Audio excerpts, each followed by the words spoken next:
30 दिन लगातार रोजा रखने से आपके जिस्म में क्या पॉजिटिव हेल्दी चेंजेस आते हैं, आए आपको बताते हैं। जी हाँ, रमजान के बाबरकत महीने में ना सिर्फ हमारी वो रूह के लिए बहुत अच्छा है, हमारी रूह की क्लिनजिंग के लिए अच्छा है, हमारे जिस्म के लिए भी बहुत अच्छा है। जिस्म के लिए कैसे अच्छा है, इसके बारे में बात करते हैं। सबसे पहले, जब आप पूरे 30 दिन का प्लान बनाते हैं, हमने रोजा रखना है, रमजान का महीना आ गया है, उसमें जब आपके शुरू के 7 से 8 दिन होते हैं, उसमें सबसे पहले आपका जो ब्लड शुगर लेवल है वो नीचे आना शुरू होता है नेचुरली, और ब्लड प्रेशर भी नेचुरली मेंटेन हो जाता है, या जिनका हाई होता है इनका लो हो जाता है आपके, और इसकी वजह से आपके जिस्म में जो रिपेयर सिस्टम है वो एक्टिवेट होता है।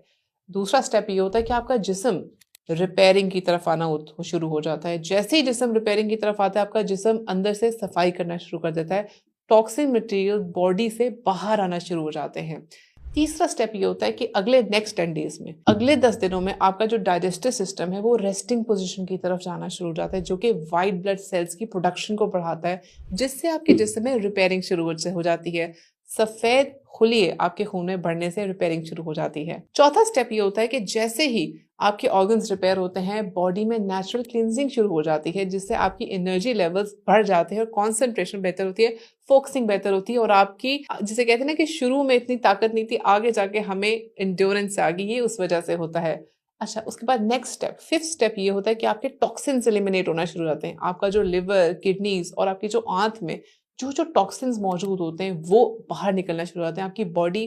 पीक परफॉर्मेंस की तरफ जाना शुरू होती है। सिक्स्थ स्टेप ये होता है कि आपकी जो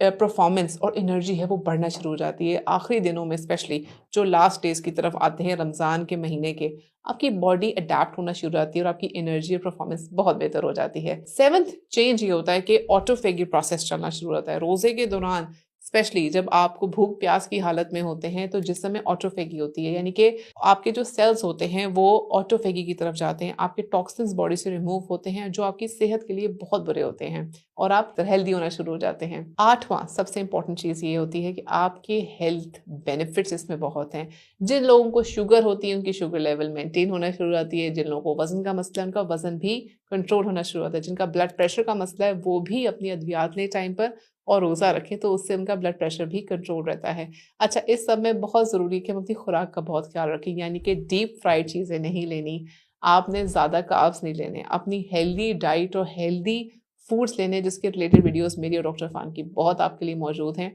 अपने रमज़ान को अपने लिए हेल्दी बनाएं, अपनी रूह की क्लेंजिंग पे ध्यान दें, और साथ ही साथ जिस्म को मेक श्योर करें कि वो क्लेंज हो,